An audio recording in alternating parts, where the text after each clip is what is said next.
그때는 정말 몰랐습니다.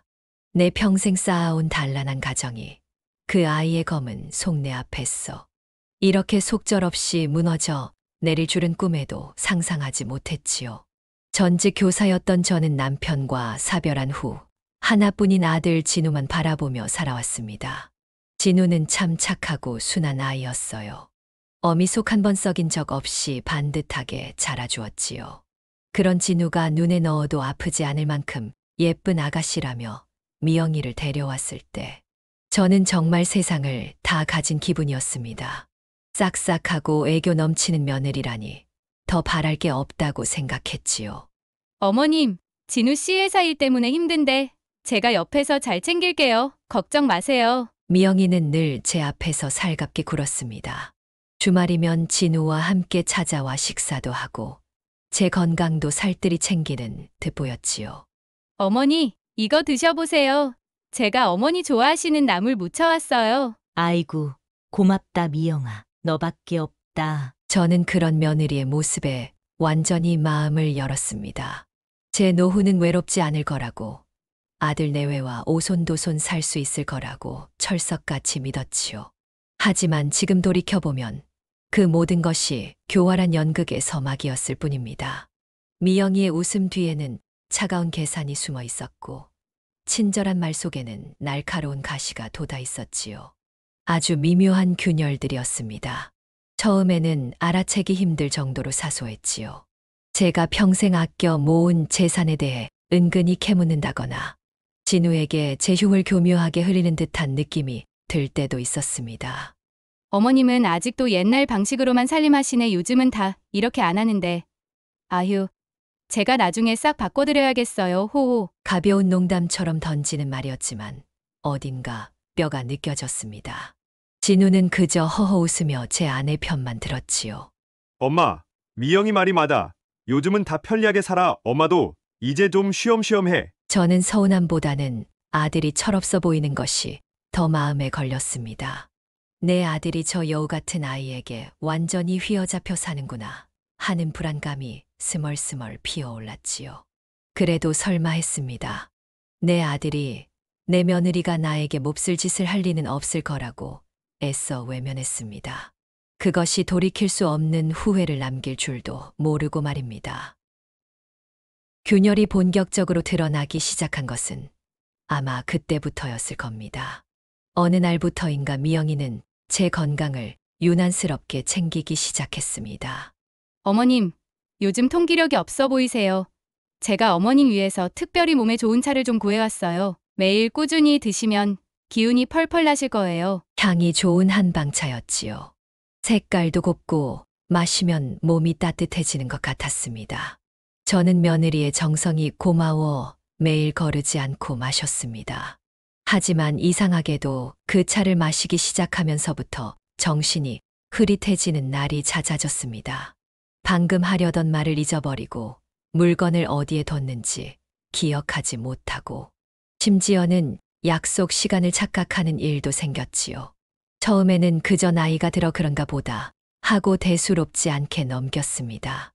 아이고, 내가 요즘 왜 이렇게 정신이 없나 몰라. 그럴 때마다 미영이는 과장된 걱정을 늘어놓았습니다.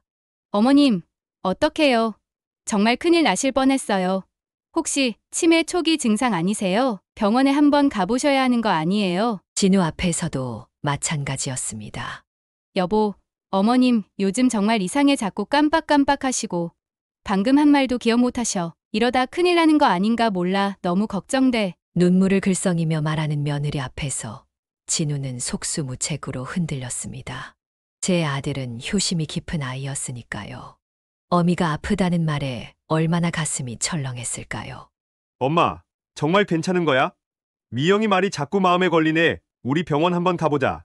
응? 저는 괜찮다고, 그럴 리 없다고 손사래를 쳤습니다.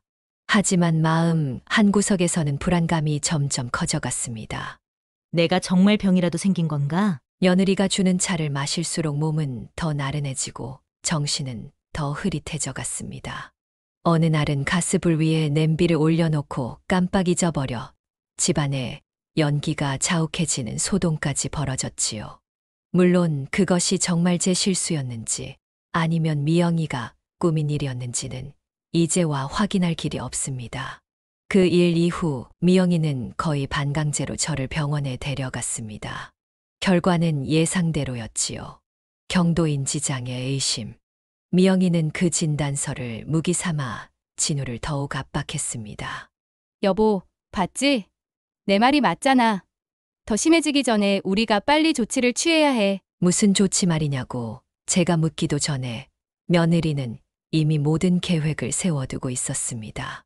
그것이 저를 나락으로 떨어뜨릴 첫걸음이었다는 것을 저는 까맣게 모르고 있었지요. 그저 노화련이 대수롭지 않게 넘기려 했던 그 순간들이 거대한 비극의 시작이었음을 그때는 미처 알지 못했습니다. 정말 끔찍한 계략의 시작이었습니다. 그 경도인지장의 의심이라는 종이 한 장이 제 삶을 송두리째 빼앗는 사형 선고나 다름없었다는 것을 그때는 몰랐습니다. 그저 조금 불편할 뿐이라고, 약 먹고 관리하면 괜찮아질 거라고 믿고 싶었지요. 하지만 미영이는 그 틈을 놓치지 않았습니다. 불안에 떠는 제 아들 진우를 더 거세게 몰아붙였지요. 제가 잠시 잠든 사이 혹은 잠시 외출한 사이에 무슨 말이 오갔는지는 모르겠습니다. 다만 어느 날 진우가 제 앞에 무릎을 꿇고 앉아 울먹이며 말했을 뿐입니다. 엄마 미안해. 내가 부족해서 엄마를 이렇게 힘들게 하는 것 같아. 미영이가 그러는데 요즘 어르신들 전문적으로 돌봐주는 좋은 시설이 있대. 거기서 잠시만 지내면서 치료받으면 금방 좋아질 거래. 응? 엄마, 내 말 좀 들어줘. 그 순간 온몸에 피가 싸늘하게 식는 기분이었습니다. 좋은 시설, 치료, 아니 그건 변명일 뿐이라는 걸 직감했습니다. 이건 나를 내쫓으려는 수작이다. 진우야, 정신 차려. 내 엄마는 치매 아니야. 저 아이 말에 속지 마. 내가 왜 그런 곳에 가야 하니? 이 집에서 살겠다는데. 저는 애원도 하고 소리도 질러봤습니다. 하지만 이미 며느리의 말에 깊이 세뇌된 아들의 귀에는 제 절규가 닿지 않았습니다. 오히려 미영이는 옆에서 눈물을 훔치는 척하며 진우의 팔을 붙잡았지요. 여보, 어머님 지금 당신도 못 알아보시는 것 같아. 이러다 정말 큰일 나. 어서 모시고 가야 해. 결국 저는 힘없이 끌려 나갔습니다. 짐이라고는 단출한 옷까지 몇 벌이 전부였습니다. 차가 향한 곳은 진우가 말한 좋은 시설과는 거리가 멀었습니다. 외딴 시골길을 한참 달려 도착한 곳은 페인트 칠이 벗겨지고 군데군데 녹슨 철문이 덜컹거리는 누가 봐도 허름하고 음산한 요양원이었습니다. 싸늘한 공기가 폐부 깊숙이 스며드는 듯했습니다. 햇살 요양원. 간판 이름과는 정반대의 기운이 감도는 곳이었지요. 마중 나온 민 원장이라는 사람은 기름진 얼굴의 속내를 알 수 없는 미소를 띠고 있었습니다. 미영이는 그와 눈짓을 주고받더니 제 손을 뿌리치고 차갑게 말했습니다. 어머님, 여기서 잘 지내세요. 진우 씨랑 자주 찾아뵐게요. 하지만 그 약속은 빈말이었습니다. 제가 요양원 안으로 발을 들인 순간 철문은 굳게 닫혔고 저는 완벽하게 세상과 격리되었습니다. 민 원장은 저를 위험한 치매 환자로 분류하고 독방에 가두었습니다. 어머니는 안정이 필요합니다. 당분간 면회는 어렵겠습니다. 진우에게는 그렇게 둘러댔겠지요. 이름 모를 약들이 매일같이 제 입속으로 억지로 밀어 넣어졌습니다. 그 약을 먹으면 온종일 정신이 몽롱하고 몸을 가누기 힘들었습니다. 반항하거나 소리를 지르면 간호사인지 간병인인지 모를 거친 손길들이 저를 억압했습니다. 깨끗했던 옷은 누더기가 되어갔고 꼬박꼬박 챙겨 먹던 식사는 건더기 없는 멀건 죽으로 바뀌었습니다. 지옥이 있다면 바로 이곳일 거라 생각했습니다. 진우야, 내 아들아, 엄마 좀 구해다오. 애타게 아들을 불렀지만 제 목소리는 두꺼운 벽을 넘지 못했습니다. 그렇게 시간은 속절없이 흘러갔습니다. 일주일이 한 달이 되고 계절이 바뀌는 것도 희미하게 느껴질 뿐이었습니다. 저는 점점 말수가 줄어들었고 생기 넘치던 눈빛은 초점을 잃어갔습니다. 정말 내가 치매에 걸린 것일까 하는 끔찍한 자기의심마저 들기 시작했지요. 그렇게 1년쯤 지났을까요? 바깥 세상에서는 제가 죽은 사람이 되어 있었습니다. 물론 저는 그때 그 사실을 알 턱이 없었지요. 나중에 강 비서를 통해 전해 듣고서야 모든 전말을 알게 되었습니다. 오미영, 그 악마 같은 아이는 민 원장과 짜고 제가 급성 폐렴으로 사망했다는 거짓 사망 진단서를 꾸며냈습니다. 진우에게는 슬픔에 잠긴 미망인 연기를 하며 제 장례까지 치렀다고 하더군요. 내 아들은 어미가 죽었다는 소식에 오열하며 죄책감에 몸부림쳤겠지요. 그 모든 것이 아내의 추악한 연극인 줄은 꿈에도 모른 채 말입니다. 사망 신고가 끝나자마자 미영이는 기다렸다는 듯이 제 명의로 된 모든 재산을 자신의 것으로 만들었습니다. 제가 평생 일하고 아껴 모은 집, 땅, 예금 그 모든 것이 순식간에 며느리의 사치와 향락을 위한 미천으로 둔갑했습니다. 제가 그 지옥 같은 요양원 독방에서 죽지 못해 신음하고 있는 동안 그 아이는 제 돈으로 명품 옷을 사고 외제차를 굴리며 파티를 즐기고 있었던 겁니다. 제 아들의 눈과 귀를 완벽하게 트어막고서 말이지요. 생각할수록 피가 거꾸로 솟는 기분입니다. 어떻게 인간이 그럴 수 있을까요? 저를 죽음으로 내몰고 제 아들마저 기만한 그 아이를 저는 결코 용서할 수 없습니다. 결코. 그렇게 저를 죽은 사람으로 만들어 놓고 제 아들 눈을 가리고 제 모든 것을 빼앗아 간 며느리는 제가 정말 그 지옥 같은 요양원에서 조용히 썩어 없어지리라 생각했겠지요. 하지만 하늘이 도왔는지 아니면 제 안에 아직 꺼지지 않은 생명의 불씨가 남아 있었는지 저는 아직 살아 있었습니다. 그 끔찍한 약물 속에서도 짐승 같은 취급 속에서도 제 정신은 완전히 부서지지 않았습니다. 아니, 어쩌면 부서지지 않으려고 발버둥 쳤다는 표현이 더 맞겠지요. 흐릿한 정신 속에서도 저는 끊임없이 과거를 되새겼습니다. 교단에 섰던 기억, 학생들과 나눴던 대화, 남편과 함께했던 행복한 순간들, 그리고 진우를 낳고 키웠던 기억까지. 그 기억의 조각들이 제가 박정숙이라는 인간임을 잊지 않게 해주는 유일한 끈이었습니다. 약기운에 취해 잠드는 시간 외에는 눈을 뜨고 있는 모든 순간이 고통이었습니다. 창문 없는 독방의 싸늘한 벽, 끼니 때마다 던져지듯 들어오는 멀건죽, 그리고 저를 인간 이하로 취급하는 거친 손길들. 하지만 그럴수록 제 안에 무언가는 더 단단해져 갔습니다. 살아야 한다. 이대로 죽을 수는 없다. 저 악마 같은 아이에게 모든 것을 빼앗기고 이렇게 비참하게 끝날 수는 없다. 그런 도끼가 희미하게 남아있던 제 정신을 붙들고 있었지요. 그러던 어느 숨 막히게 습한 여름밤이었습니다. 밤늦도록 잠 못 이루고 차가운 벽에 기대앉아 있는데 복도 쪽에서 희미하게 매캐한 냄새가 나기 시작했습니다. 처음에는 대수롭지 않게 여겼습니다. 이곳에서는 워낙 이상한 일들이 자주 벌어졌으니까요. 하지만 냄새는 점점 짙어졌고 이내 희미한 연기가 문틈으로 새어 들어왔습니다. 불이야. 순간 정신이 번쩍 들었습니다. 복도 밖에서는 웅성거리는 소리와 함께 다급한 발걸음 소리, 그리고 비명인지 고함인지 모를 소리들이 뒤섞여 들려왔습니다. 자동으로 잠겨있던 제 독방 문이 비상 상황 때문인지 요란한 경보음과 함께 철컥 하고 열렸습니다. 약 기운 때문에 비틀거리는 몸을 일으켜 문 밖으로 나섰습니다. 복도는 이미 자욱한 연기로 가득했고 사람들은 비명을 지르며 우왕좌왕하고 있었습니다. 간병인들은 환자들을 통제하려 애썼지만 아수라장이 된 상황에서 역부족이었지요. 제정신이 아닌 환자들 사이에서 저는 본능적으로 탈출구를 찾아 헤맸습니다.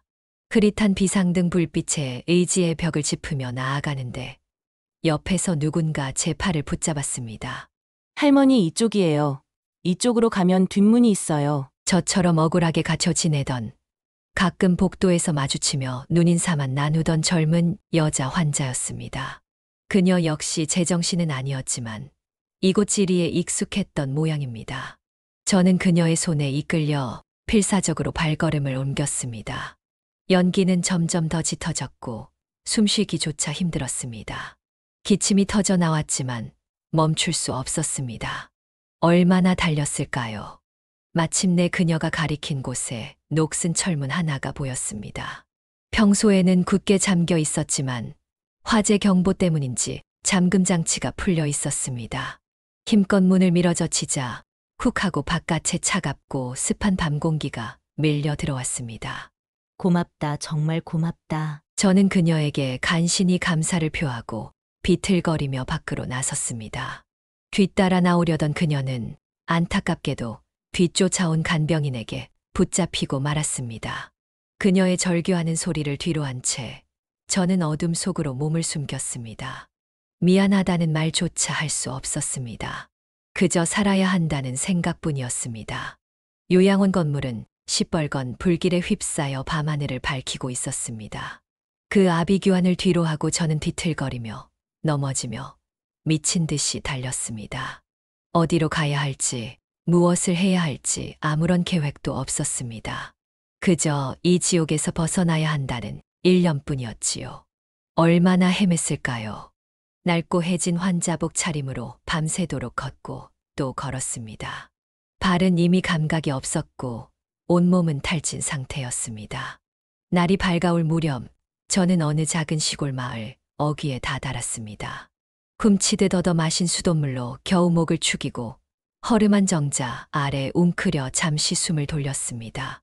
머릿속은 여전히 혼란스러웠지만 한 가지는 분명했습니다. 진우에게 가야 한다. 내 아들에게 가서 이 모든 억울함을 알려야 한다. 하지만 어떻게 가야 할까요? 돈 한 푼 없고 행색은 누가 봐도 수상한 노파였습니다.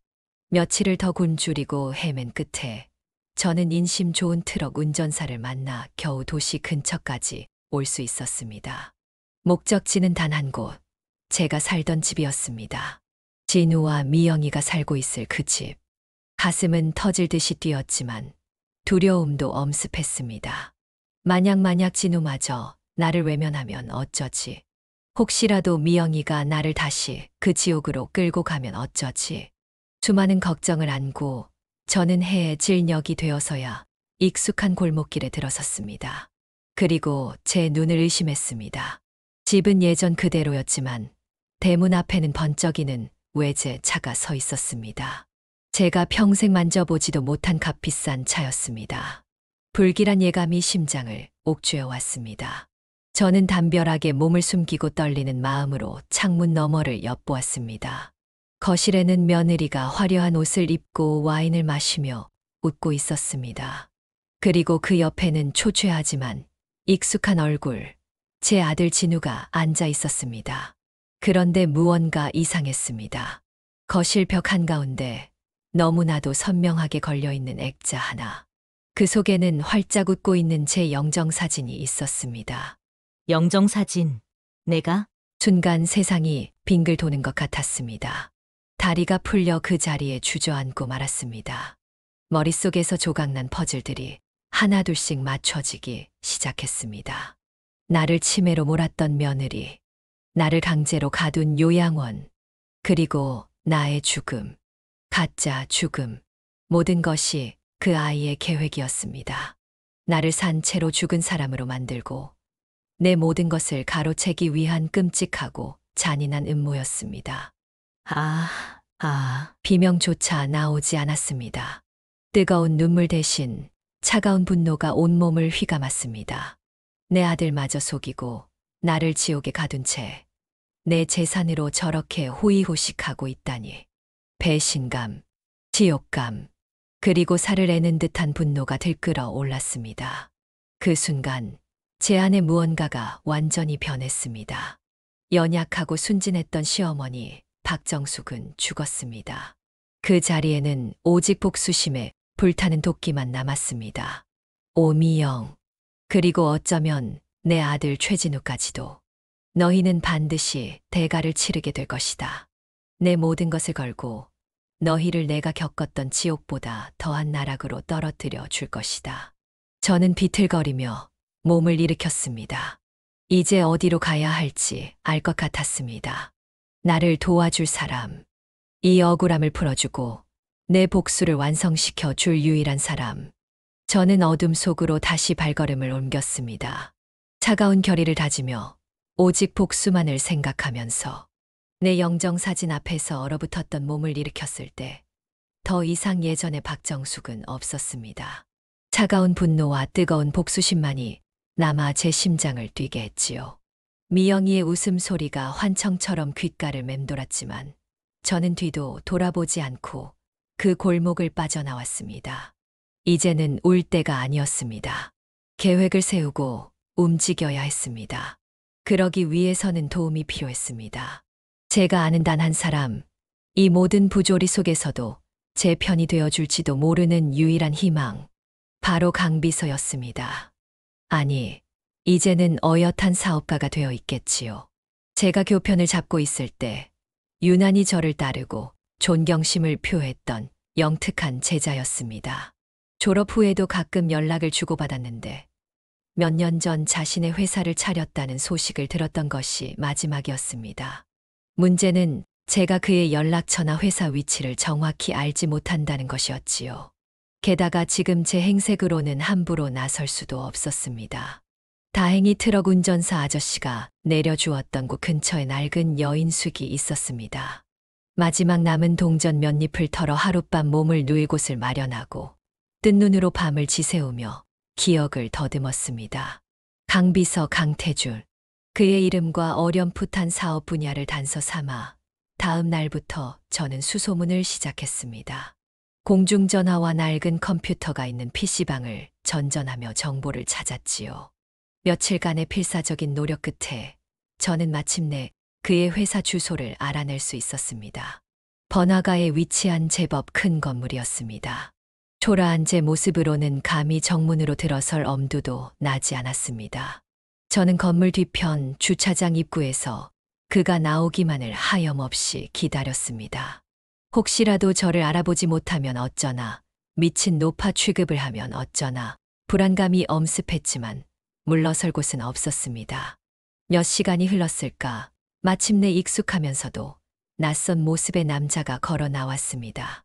단정하게 정장을 차려입고 날카로운 눈빛을 가진 중년의 남자. 강태준, 제 제자가 맞았습니다. 저는 떨리는 목소리로 그의 이름을 불렀습니다. 태준아. 아니 강비서. 아니 강 대표님. 그는 걸음을 멈추고 의아한 표정으로 저를 바라보았습니다. 제가 누구인지 전혀 알아보지 못하는 눈치였습니다. 하긴 몰골이 말이 아니었으니까요. 산송장이나 다름없는 모습이었으니 저는 다가가 마스크를 살짝 내리고 제 얼굴을 보여주었습니다. 나다 박정수. 네, 선생님. 그 순간 강 대표의 얼굴이 하얗게 질리더니 믿을 수 없다는 듯 눈을 크게 떴습니다. 선생님. 선생님 맞으세요? 이게 어떻게 된 일입니까? 돌아가셨다고 분명히. 그는 말을 잇지 못하고 충격에 휩싸인 듯 저를 바라보았습니다. 저는 더 이상 참지 못하고 그의 팔을 붙잡았습니다. 살아있다. 태준아 나 살아있어. 그 모든 게 그년의 계략이었어. 강 대표는 잠시 주변을 살피더니 저를 부축하여 자신의 차 뒷좌석에 조심스럽게 태웠습니다. 차 안에서 저는 그동안 겪었던 모든 일들을 털어놓았습니다. 며느리의 계략, 약물 투여, 강제 입원, 요양원에서의 학대, 그리고 가짜 죽음과 재산 강탈까지. 제 이야기를 듣는 내내 강 대표의 표정은 분노와 연민으로 일그러졌습니다. 마침내 제 이야기가 끝났을 때 그는 떨리는 목소리로 말했습니다. 선생님, 죄송합니다. 제가 더 일찍 알아보지 못해서 사실 어머님의 갑작스러운 치매 진단과 실종, 그리고 사망 소식까지 어딘가 이상하다고 생각은 했습니다. 미영 씨가 갑자기 큰 돈을 굴리는 것도 석연치 않았고요. 그래서 몰래 조금 알아보고 있었습니다만 그의 말에 저는 다시 한번 울컥했습니다. 저를 잊지 않고 의심의 끈을 놓지 않고 있었던 제자가 있다는 사실만으로도 큰 위안이 되었습니다. 아니다. 태준아 내 잘못이 아니다. 이제라도 내가 내 앞에 나타나 주어서 정말 고맙다. 강 대표는 제 손을 꼭 잡으며 단호하게 말했습니다. 선생님, 이제 걱정하지 마십시오. 제가 선생님의 검이 되고 방패가 되겠습니다. 그 악독한 며느리 오미영에게 반드시 죗값을 치르게 하고 선생님의 모든 것을 되찾아 드리겠습니다. 그의 눈빛에는 흔들림 없는 결의가 서려 있었습니다. 저는 비로소 희망의 빛을 보았습니다. 강 대표는 저를 안전한 곳으로 옮겨 며칠간 쉬게 해주었습니다. 깨끗한 옷을 입고 제대로 된 음식을 먹고 나니 조금씩 기력을 회복할 수 있었습니다. 하지만 제 마음속 복수의 불길은 조금도 사그라지지 않았습니다. 몸이 어느 정도 추스러지자 강 대표와 저는 본격적으로 복수 계획을 세우기 시작했습니다. 강 대표는 그동안 자신이 알아낸 정보들을 제게 공유했습니다. 오미영은 제 재산을 바탕으로 사치스러운 생활을 하며 상류사회에 진입하려 애쓰고 있었고, 그 과정에서 여러 사람과 원한 관계를 맺거나 약점을 노출하고 있었습니다. 특히 젊은 남자 배우 지망생과 부적절한 관계를 맺고 있었으며, 무리한 주식 투자를 감행하여 적지 않은 손실을 보고 있다는 정보도 있었습니다. 오미영은 겉보기에는 화려하지만 속은 탐욕과 허영심으로 가득 차 있습니다. 그리고 매우 충동적이고 감정적이지요. 이 약점들을 파고들어야 합니다. 강 대표의 분석은 냉철하고 정확했습니다. 우리는 다각적인 복수 플랜을 구상했습니다. 첫째, 심리적 압박. 오미영 주변에 죽은 시어머니의 망령처럼 나타나 그녀의 죄책감과 불안감을 극대화시킨다. 익명의 편지, 의문의 전화, 그녀만 아는 과거의 비밀 언급 등을 통해 서서히 정신적으로 무너뜨린다. 둘째, 사회적 고립. 그녀의 사치, 남자 관계, 투자 실패 등의 증거를 확보하여 주변인들에게 교묘하게 흘려 평판을 추락시키고 철저히 고립시킨다. 친구, 사업 파트너, 심지어 내연남까지 등을 돌리게 만든다. 셋째, 경제적 파탄. 사망진단서 위조, 재산명의 불법 이전 등의 증거를 확보하여 법적 절차를 밟아 재산을 압류하고 그녀의 무리한 투자를 유도하거나 실패하게 만들어 빈털터리로 전락시킨다. 넷째, 법적 심판. 모든 증거를 모아 최종적으로 그녀의 모든 악행 횡령, 사문서 위조, 존속 학대, 살인 미수 등을 세상에 폭로하고 법의 심판대에 세운다. 이 모든 계획을 시행하기 위해 저는 위험을 감수하기로 했습니다. 그녀의 가장 가까운 곳으로 침투해야 했습니다. 강 대표는 제 신분을 완벽하게 세탁할 준비를 해주었습니다. 촌스러운 파마머리에 두꺼운 안경, 수수한 옷차림. 박정숙이 아닌 김순자라는 이름의 가사 도우미로 위장하여 오미영의 집에 들어가는 것이 첫 번째 목표였습니다. 물론 상황에 따라 투자 상담사나 다른 인물로 접근할 가능성도 열어두었지요. 선생님, 정말 괜찮으시겠습니까? 위험할 수 있습니다. 강 대표는 걱정스러운 눈빛으로 저를 바라보았지만 제 결심은 확고했습니다. 괜찮다. 내가 직접 내 손으로 그 아이의 숨통을 조여야 직성이 풀리겠어. 두렵지 않다. 오직 복수할 생각뿐이다. 저는 거울 앞에 섰습니다. 거울 속에는 더 이상 과거의 박정숙은 없었습니다. 차가운 복수심으로 눈을 번뜩이는 낯선 노파만이 서 있을 뿐이었습니다. 이제 게임은 시작되었습니다. 오미영, 그 나쁜 년의 파멸을 향한 카운트다운이. 김순자가 되기 위한 준비는 생각보다 훨씬 더 철저하고 고통스러웠습니다. 단순히 이름과 옷차림만 바꾼다고 해서 바로 지척에서 매일 얼굴을 마주할 그 악마 같은 아이의 눈을 속일 수는 없는 노릇이었으니까요. 강 대표는 그 점을 정확히 알고 있었습니다. 그는 제 복수를 돕기로 결심한 순간부터 저를 완벽하게 다른 사람으로 만들 계획을 세웠지요. 우선 외모의 변화가 가장 시급했습니다. 제가 요양원에서 학대당하며 몸은 상했지만 본래의 골격이나 분위기까지 완전히 숨길 수는 없었으니까요. 강 대표는 전문가를 동원했습니다. 특수 분장까지는 아니더라도 최대한 저를 실제 나이보다 훨씬 늙고 초라해 보이도록 만드는 작업이 진행되었죠. 오랜 시간 햇볕에 그을린 듯 검고 거친 피부톤, 눈가의 자글자글한 주름과 기미를 더 도드라지게 만드는 화장술. 그리고 무엇보다 중요한 것은 헤어스타일이었습니다. 윤기 나던 제 머리카락 대신 푸석푸석하고 군데군데 희끗한 백발이 섞인 아무렇게나 틀어올린 듯한 가발을 착용했습니다. 눈썹은 일부러 정돈하지 않고 수치 적어 보이게 만들었고, 시력은 나쁘지 않았지만 두꺼운 검은 뿔테 안경을 써서 눈매 자체를 흐릿하게 가렸습니다. 강 대표가 구해온 낡고 몸에 맞지 않는 옷들은 제 본래의 체형을 감추는데 효과적이었습니다. 약간 구부정한 자세로 걷는 연습, 예전의 또렷하고 지적인 말투 대신 어눌하고 느릿한 충청도 사투리를 섞어 쓰는 연습도 해야 했습니다.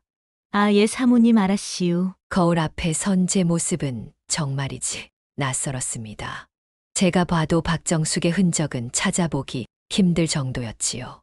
과거 단정하고 지적인 교사였던 박정숙은 온데간데 없고 세상 풍파에 찌들고 배움 짧아 보이는 시골 노파 김순자만이 남아 있었습니다. 마음 한구석에서는 이런 제 모습에 대한 비참함과 모멸감이 치밀어 올랐지만 복수를 위해서는 이 가면이 반드시 필요했습니다. 강 대표는 김순자의 가짜 신분증과 이력서, 심지어 이전 고용주였던 물론 가짜인 사람의 추천서까지 완벽하게 준비해 주었습니다. 마침 오미영이 기존 가사 도우미를 사수한 트집을 잡아 해고한 타이밍에 맞춰 저는 김순자로서 그 집에 발을 들였습니다. 심장은 미친 듯이 뛰었지만 겉으로는 최대한 어수룩하고 주눅든 표정을 지었습니다. 아줌마 새로 왔다며? 일 하나는 똑 부러지게 해야 할 거야. 나 더러운 꼴 지저분한 꼴 딱 질색이니까 어디서 굴러먹다 온 사람인지 모르겠지만 내 집에서는 내 규칙 따라야 해. 알았어? 오미영은 소파에 앉아 다리를 꼰 채 저를 위아래로 훑어보며 경멸적인 시선으로 말했습니다. 다행히 그녀는 제 얼굴을 자세히 들여다보거나 유심히 살피지는 않았습니다. 그녀의 눈에는 그저 새로운 늙고 볼품없는 가사 도우미일 뿐이었겠지요. 제가 설마 자신이 죽였다고 생각하는 시어머니의 거라고는 꿈에도 상상하지 못하는 듯했습니다. 그 오만함과 방심이 저에게는 최고의 방패였습니다. 저는 일부러 더 구부정하게 허리를 숙이고 잘 못 알아듣는 척 귀를 기울이는 신용을 하며 대답했습니다. 네, 사모님 명심하겄시우. 열심히 하겄습니다. 그렇게 저는 복수의 칼날을 숨긴 채 제 집이었던 곳에서 그림자처럼 일하기 시작했습니다. 가장 먼저 시작한 것은 역시나 그 아이의 심리를 파고드는 것이었습니다. 이미 강 대표를 통해 발신인 불명의 편지와 무언의 전화로 그녀의 불안감을 증폭시켜 놓은 상태였지요.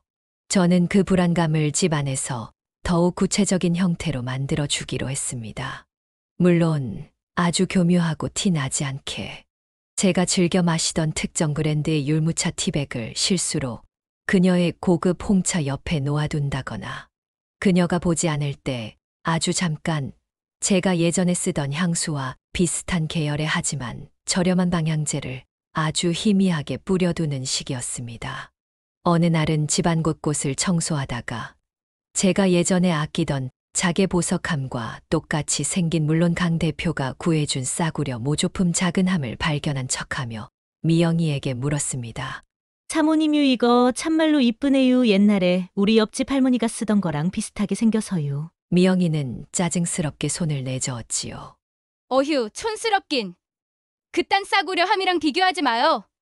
그거 엄청 비싼 거야. 하지만 그녀의 눈동자가 아주 미세하게 흔들리는 것을 저는 놓치지 않았습니다. 그 보석함은 제가 결혼할 때 친정어머니에게 물려받은 세상에 단 하나뿐인 물건이었으니까요. 그녀는 분명 제가 요양원에 끌려간 후 그 보석함마저 처분해 버렸을 겁니다. 가장 결정적인 순간은 제가 의도적으로 실수를 가장했을 때였습니다. 미영이가 아끼는 하얀색 실크 블라우스에 아주 작은 커피 얼룩을 남긴 것입니다. 물론 세탁하면 지워질 정도의 작은 얼룩이었지만 저는 안절부절 못하며 그녀에게 달려가 용서를 빌었습니다. 사모님, 아이고, 제가 큰 실수를 했네요. 이거 어쩐데요. 정말 죄송해요. 예상대로 미영이는 불같이 화를 냈습니다. 뭐? 이 아줌마가 진짜 눈을 어디다 두고 다니는 거야? 이게 얼마짜리 옷인 줄 알아? 당신 월급 다 털어도 못 사. 온갖 모욕적인 말을 퍼붓는 그녀 앞에서 저는 고개를 조아리고 벌벌 떠는 연기를 했습니다. 그런데 바로 그때 저는 떨리는 목소리로 중얼거렸습니다. 마치 혼잣말처럼, 하지만 그녀의 귀에는 정확히 들리도록. 아이고, 내가 죽일년이네. 옛날 우리 시어머니도 흰옷에 뭐 묻히는 거 제일 싫어하셨는디? 순간 미영이의 얼굴에서 핏기가 싹 가셨습니다. 그녀는 잠시 말을 잃고 저를 멍하니 바라보았지요. 그녀의 시어머니, 즉 저는 생전에 흰옷 관리에 유난히 철저했습니다. 작은 얼룩 하나도 용납하지 못했지요. 그것은 진우조차 잘 모르는, 오직 저와 가까이 지냈던 사람만이 알 수 있는 사소한 습관이었습니다. 뭐라고요? 아, 아닙니다유. 사모님, 제가 정신이 없어서 헛소리를 했나봐요. 죄송합니다. 저는 황급히 고개를 숙이고 뒷걸음질 쳤습니다. 미영이는 한동안 그 자리에서 얼어붙은 듯 서 있었습니다. 그날 이후 그녀의 불안 증세는 극에 달했습니다. 밤에는 작은 소리에도 비명을 지르며 깼고, 낮에는 멍하니 허공을 바라보거나 신경질적으로 집안을 서성거렸습니다. 자신이 죽였다고 믿었던 시어머니의 망령이 정말로 이 집 어딘가를 떠돌고 있다고 믿기 시작한 것 같았습니다. 저 김순자라는 늙고 어수룩한 가사 도우미가 그 망령의 메신저 역할을 하고 있다는 생각은 꿈에도 하지 못한 채 말이지요. 심리적인 압박이 극에 달했을 때 강 대표는 외부에서의 공격을 동시에 감행했습니다. 오미영의 사치와 허영심, 남자관계, 그리고 위태로운 재정 상황을 폭로하는 작업이 일사천리로 진행되었지요. 명품 커뮤니티의 익명 폭로 글은 삽시간에 퍼져 그녀를 조롱거리로 만들었고, 기획사를 통한 압박으로 젊은 내연남은 냉정하게 그녀를 떠났습니다. 무엇보다 치명타는 그녀의 재정 상태를 파고든 것이었습니다. 강 대표는 오미영에게 접근한 투자 사기꾼, 물론 강 대표와 연결된 사람이었습니다에게 정보를 흘려 그녀가 가진 마지막 남은 돈까지 위험한 파생 상품에 투자하도록 유도했습니다. 결과는 당연히 파멸이었지요. 투자금은 순식간에 증발했고 오히려 빚더미에 올라앉게 되었습니다. 이제 그녀에게 남은 것은 껍데기뿐인 허영과 바닥을 드러낸 통장, 그리고 사방에서 조여오는 압박과 공포뿐이었습니다. 친구들은 연락을 피했고 사교 모임에서는 대놓고 무시당했습니다. 집에는 빚독촉 전화가 끊이지 않았고 진우와의 관계는 파탄 직전까지 치달았습니다. 저는 매일 그 모든 것을 바로 곁에서 지켜보았습니다. 한때 저를 비웃고 짓밟았던 그 오만한 여자가 스스로 만든 지옥 속에서 처절하게 무너져 내리는 모습을. 그녀가 밤마다 술에 취해 누가 나를 이렇게 만들었어? 누구야? 라고 울부짖을 때마다 저는 어둠 속에서 차갑게 속삭였습니다. 바로 나다. 이 악마 같은 년아. 내가 산채로 죽였던 시어머니 박정숙이다. 물론 그녀는 듣지 못했지요. 그녀는 여전히 제가 곁에 있다는 사실조차 알지 못한 채 보이지 않는 공포와 싸우고 있었습니다. 가장 가까이에 있는 복수의 화신을 그저 늙고 어리석은 가사 도우미로만 여기면서 말입니다. 하지만 아직 끝난 것이 아니었습니다. 이것은 전주곡에 불과했습니다.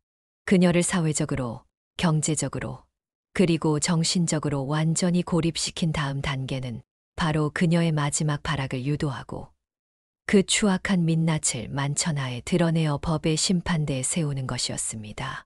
그날을 위해 저는 더욱 치밀하게 다음 계획을 준비하고 있었습니다. 가장 잔인하고 통쾌한 복수의 순간을 위해서. 오미영, 그 독사 같은 아이는 제가 쳐놓은 거미줄 안에서 허우적대고 있었습니다.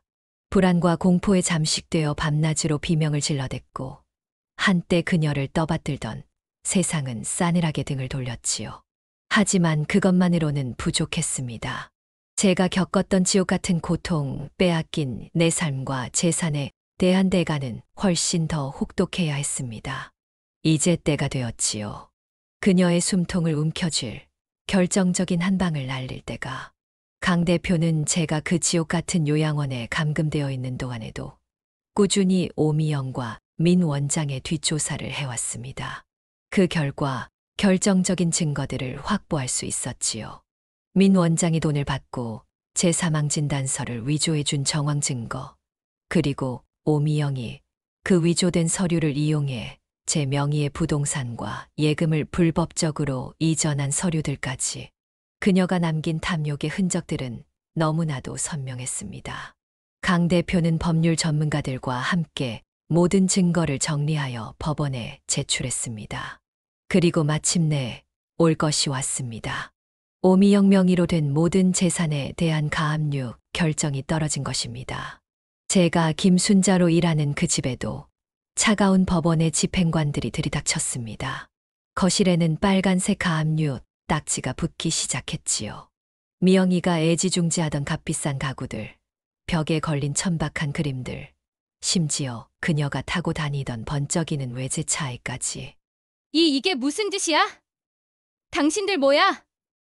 당장 이거 안 떼! 오미영은 히스테릭하게 소리를 지르며 집행관들에게 달려들었지만 그들은 냉정하게 서류를 내밀 뿐이었습니다.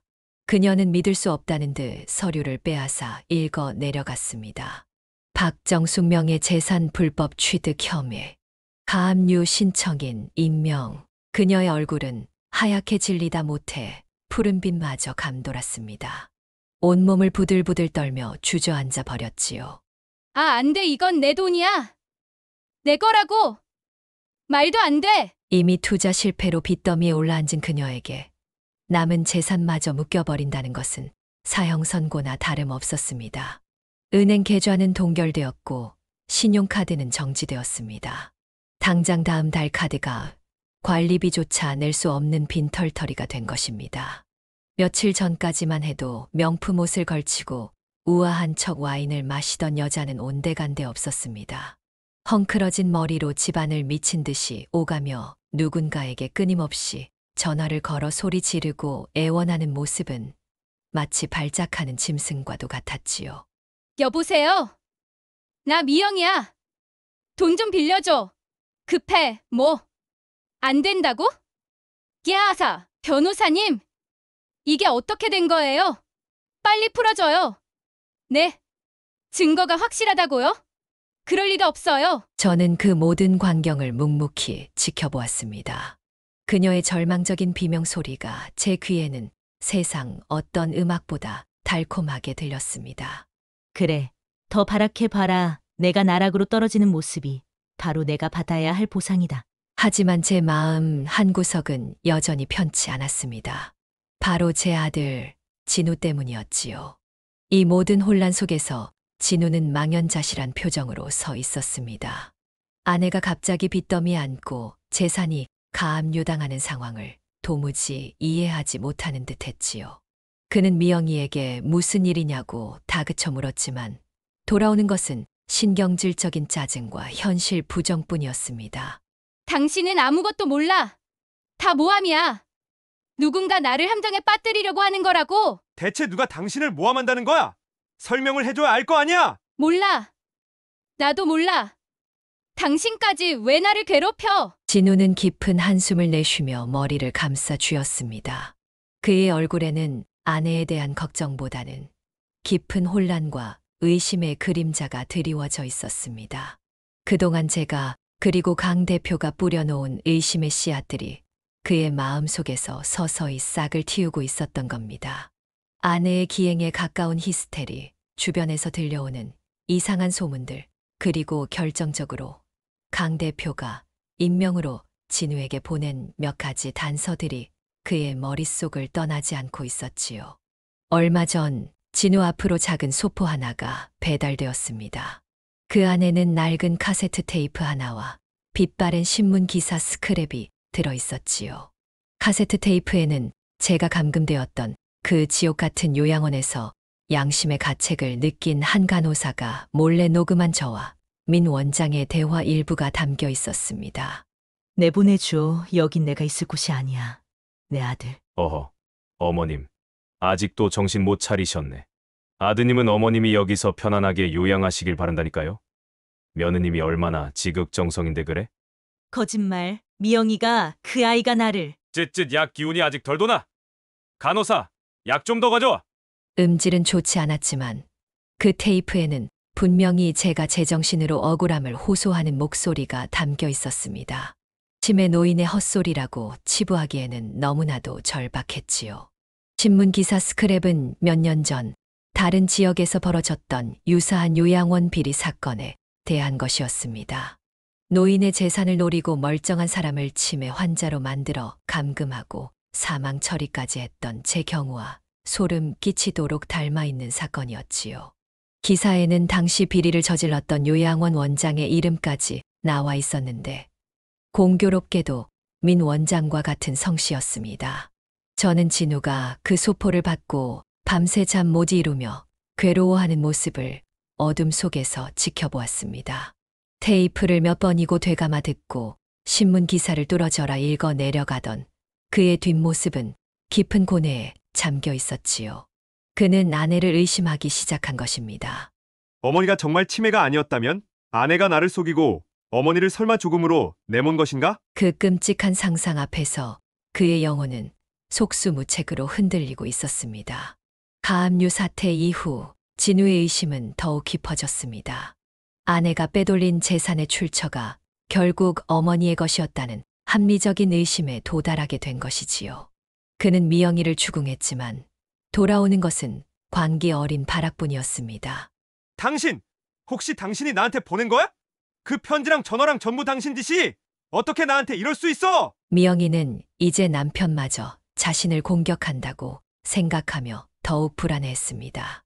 그녀의 히스테리는 극에 달했고 집안은 하루도 조용할 날이 없었지요. 저는 일부러 진우가 혼자 있을 때 그의 주변을 맴돌며 혼잣말처럼 중얼거렸습니다. 아이고 돈이 뭔지 쯧쯧. 우리 아들도 저 마누라 잘못 만나서 고생이네. 어휴 불쌍여라. 때로는 그의 책상 위에 놓인 가족 사진 액자를 먼지를 털며 유심히 들여다보는 척하기도 했지요. 특히 제가 활짝 웃고 있는 젊은 시절의 사진 앞에서 말입니다. 참말로 곱네요. 우리 며느님도 젊었을 때는 저랬을까나. 제 의도를 눈치챘을 리는 없겠지만 진우는 제가 자신의 어머니 사진 앞에서 서성거릴 때마다 알 수 없는 표정으로 저를 바라보곤 했습니다. 그의 눈빛 속에서 저는 보았습니다. 점점 커져가는 의혹과 혼란, 그리고 어머니에 대한 희미한 그리움과 죄책감을. 제 아들은 지금 지옥의 갈림길에 서 있었습니다. 아내의 거짓말과 자신의 어리석음이 만들어낸 참혹한 진실 앞에서 괴로워하고 있었지요. 그 모습이 가슴 아프지 않다면 거짓말이겠지만 저는 이 과정을 멈출 수 없었습니다. 진우 역시 이 잔인한 진실을 직면하고 자신의 과오에 대한 대가를 치러야 했습니다. 그리고 마침내 그가 스스로 진실을 향해 한 걸음 더 내딛도록 등을 떠밀어야 했습니다. 오미영의 완전한 파멸과 함께 제 아들의 각성을 이끌어낼 마지막 결정적인 한 수가 남아 있었습니다. 그것은 바로 죽은 줄 알았던 시어머니 박정숙의 부활이었습니다. 가압류 딱지가 덕지덕지 붙은 집은 더 이상 예전의 모습이 아니었습니다. 온갖 값비싼 가구와 장식품들은 싸늘한 흉물처럼 변해버렸고 공기 중에는 파멸의 기운만이 감돌았지요. 오미영은 며칠 밤낮을 제대로 먹지도 자지도 못한 채 퀭한 눈으로 집안을 배회했습니다. 과거의 화려했던 모습은 찾아볼 수 없는 그저 궁지에 몰린 초라한 몰골이었지요. 진우 역시 깊은 고뇌 속에서 하루하루를 보내고 있었습니다. 아내의 광기 어린 모습과 주변에서 들려오는 불길한 속삭임들, 그리고 제 무덤에서 돌아온 듯한 익명의 단서들 사이에서 그의 영혼은 갈기갈기 찢겨나가고 있었습니다. 마침내 제가 준비한 마지막 무대가 완성되었습니다. 심판의 날이 온 것입니다. 그날 저녁, 저는 평소처럼 저녁 식사를 준비하는 척하며 부엌에 있었습니다.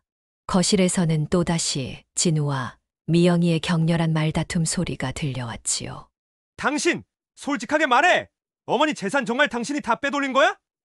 나한테 거짓말한 거지? 진우의 목소리는 이제 더 이상 단순한 의심이 아니었습니다. 그는 거의 확신에 차 있었습니다. 뭐? 당신마저 나를 의심하는 거야? 내가 어떻게 당신 어머니 재산을 빼돌려? 당신이 모르는 소리 하지 마. 오미영은 악에 받쳐 소리를 질렀습니다. 바로 그때였습니다. 저는 쟁반을 든 채 최대한 어수룩한 표정으로 거실로 걸어 나갔습니다. 그리고 실수로 쟁반을 떨어뜨리는 척 요란한 소리와 함께 바닥에 주저앉았습니다. 아이고, 어쩌나. 죄송합니다유. 제가 또 실수를. 진우와 미영이의 시선이 동시에 제게 쏠렸습니다. 미영이는 짜증스럽게 소리쳤지요. 아, 진짜. 이 아줌마는 도움이 안 돼. 당장 나가. 저는 바닥에 엎드린 채 떨리는 목소리로 말했습니다. 아니, 더 이상 어눌한 김순자의 목소리가 아니었습니다. 제가 본래 가지고 있던 또렷하고 차분한 그러나 얼음장처럼 차가운 박정숙의 목소리였습니다. 나가라니? 어딜 나가라는 말이냐, 미영아. 순간 거실의 공기가 얼어붙었습니다. 미영이는 믿을 수 없다는 듯 눈을 동그랗게 뜨고 저를 바라보았습니다. 진우 역시 얼어붙은 표정으로 저와 아내를 번갈아 쳐다보았지요. 저는 천천히 고개를 들었습니다. 그리고 저를 옥죄던 두꺼운 뿔테 안경과 푸석한 가발을 벗어 던졌습니다. 오랜 시간 감춰져 있던 제 본래의 얼굴, 분노와 슬픔으로 일그러졌지만 여전히 박정숙의 얼굴이 드러났습니다. 어머니? 미영이는 귀신이라도 본 듯 새파랗게 질려 뒷걸음질 쳤습니다. 더듬거리며 내뱉는 목소리는 공포 그 자체였지요. 설마 살아계셨어요? 말도 안 돼. 죽었다고 분명히. 진우는 그 자리에 못 박힌 듯 서서 저를 바라보았습니다. 그의 눈에는 충격과 불신, 그리고 형언할 수 없는 죄책감이 뒤엉켜 있었습니다. 엄마? 정말 엄마예요? 저는 천천히 자리에서 일어섰습니다. 그리고 싸늘한 눈빛으로 오미영을 쏘아보며 말했습니다. 그래, 나다. 내가 치매 환자로 만들어 지옥에 쳐넣고 죽었다고 세상까지 속였던 내 시어미 박정숙이다. 제 목소리는 분노로 떨렸지만 한 글자 한 글자 힘주어 말했습니다. 그 순간 거실 문이 열리고 강 대표가 경찰들과 함께 들어섰습니다. 모든 것은 계획대로였습니다. 오명 씨, 당신을 사문서 위조, 횡령, 존속학대 및 살인미수 혐의로 체포합니다. 경찰이 다가가 미영이의 팔에 차가운 수갑을 채웠습니다. 미영이는 그제야 정신을 차린 듯 발악하기 시작했습니다. 아니야. 이건 모함이야. 저 여자는 우리 시어머니 아니야. 귀신이야. 저 가짜 도우미가 나를 속인 거야. 여보! 여보! 나 좀 살려줘. 그녀는 진우에게 매달리려 했지만 진우는 아무런 말도 행동도 하지 못했습니다. 그저 넋나간 사람처럼 저와 수갑을 찬 아내를 번갈아 볼 뿐이었지요. 강 대표가 앞으로 나서며 준비해온 증거 자료들을 테이블 위에 펼쳐 놓았습니다. 위조된 사망진단서 사본, 불법적인 재산, 이전 서류들, 요양원 간호사의 증언 녹취록, 민 원장의 비리 장부 사본. 모든 증거는 확보되었습니다. 오미영 씨, 당신의 악행은 여기서 끝입니다. 강 대표의 냉정한 선언과 함께 오미영은 경찰들에게 끌려 나갔습니다. 마지막까지 악을 쓰며 저주를 퍼부었지만 그 목소리는 처절한 단말마처럼 공허하게 울릴 뿐이었지요. 그렇게 길고 길었던 제 복수는 끝이 났습니다. 악마 같은 며느리는 법의 심판을 받게 되었고 저를 지옥에 가두는데 일조했던 민 원장 역시 곧 법정에 서게 될 터였습니다. 모든 소란이 끝나고 텅 빈 거실에는 저와 진우 그리고 강 대표만이 남았습니다. 강 대표는 저에게 괜찮으시냐고 물었지만 저는 아무 대답도 할 수 없었습니다. 복수는 끝났지만 제 마음은 전혀 후련하지 않았습니다. 오히려 깊은 허무함과 지독한 슬픔만이 남아 저를 짓눌렀지요. 그때 진우가 제 앞에 힘없이 무릎을 꿇었습니다. 엄마 제가 죽일 놈입니다. 제가 어리석어서 엄마를 알아보지 못하고 그 악마 같은 여자의 말만 믿고 엄마를... 그는 차마 말을 잇지 못하고 오열했습니다. 어깨를 들썩이며 바닥에 엎드려 용서를 비는 아들의 모습은 처참하기 그지없었습니다. 제 가슴도 미어졌습니다. 제 하나뿐인 아들. 어리석고 우유부단했지만 본성은 착했던 아이. 그 아이 역시 오명이라는 악마에게 영혼을 잠식당한 피해자일지도 모른다는 생각이 들었습니다. 하지만 그렇다고 해서 그의 잘못이 사라지는 것은 아니었습니다. 그가 조금만 더 현명했다면, 조금만 더 저를 믿어주었다면 이 모든 비극은 일어나지 않았을지도 모릅니다. 저는 차가운 목소리로 말했습니다. 일어나거라. 진우는 고개를 들지 못한 채 흐느꼈습니다. 제가 엄마 얼굴을 어떻게 봅니까? 저를 용서하지 마세요. 그냥 저를 벌해주세요. 내 죄는 법이 아니라 내 평생의 양심이 물을 것이다. 내 어미를 지옥에 밀어넣고 그 어미의 죽음을 슬퍼했던 내 위선적인 눈물값을 평생 갚으며 살아가거라. 제 목소리에는 일말의 온기도 남아있지 않았습니다. 아들을 향한 모정마저 얼어붙게 만든 배신감과 상처는 너무나도 깊었습니다. 진우는 더 이상 아무 말도 하지 못하고 바닥에 엎드려 통곡했습니다. 강 대표는 조용히 제 곁으로 다가와 어깨를 부축해 주었습니다. 선생님, 이제 다 끝났습니다. 돌아가실 곳을 마련해 두었습니다. 편히 쉬셔야 합니다. 저는 말없이 고개를 끄덕였습니다. 강 대표의 도움으로 되찾은 제 재산 중 일부는 저와 비슷한 고통을 겪은 사람들을 돕는 데 쓰기로 결심했습니다. 나머지는 어떻게 해야 할지 아직 모르겠습니다. 그저 이 지긋지긋한 집에서 벗어나고 싶을 뿐이었습니다. 집을 나서기 전 저는 마지막으로 벽에 걸린 제 젊은 시절 사진을 바라보았습니다. 사진 속에 저는 환하게 웃고 있었지요. 아무런 걱정도 슬픔도 모르는 얼굴이었습니다. 하지만 지금의 저는 너무나도 많은 것을 잃고 변해버렸습니다. 복수는 끝났지만 제 삶에 깊게 팬 상처는 영원히 아물지 않을지도 모릅니다. 아들을 완전히 용서할 수 있을지, 예전처럼 다시 웃을 수 있을지 아무것도 확신할 수 없습니다. 다만 한 가지 분명한 것은 저는 더 이상 과거에 얽매여 살지 않을 것이라는 점입니다. 지옥에서 살아 돌아온 이 생명, 비록 상처투성이일지언정 앞으로 나아가야 합니다. 새로운 의미를 찾고 제 삶을 다시 일으켜 세워야 합니다. 그것이 제가 스스로에게 내리는 마지막 심판이자 앞으로 살아가야 할 이유일 테니까요. 강 대표가 운전하는 차에 오르며 저는 창밖으로 멀어지는 집을 바라보았습니다. 저 집은 이제 제 과거의 무덤입니다. 새로운 시작은 아직 희미하지만 저 멀리 어딘가에서 저를 기다리고 있겠지요. 부디 그 길이 너무 외롭거나 고되지 않기를 조용히 기도할 뿐이었습니다.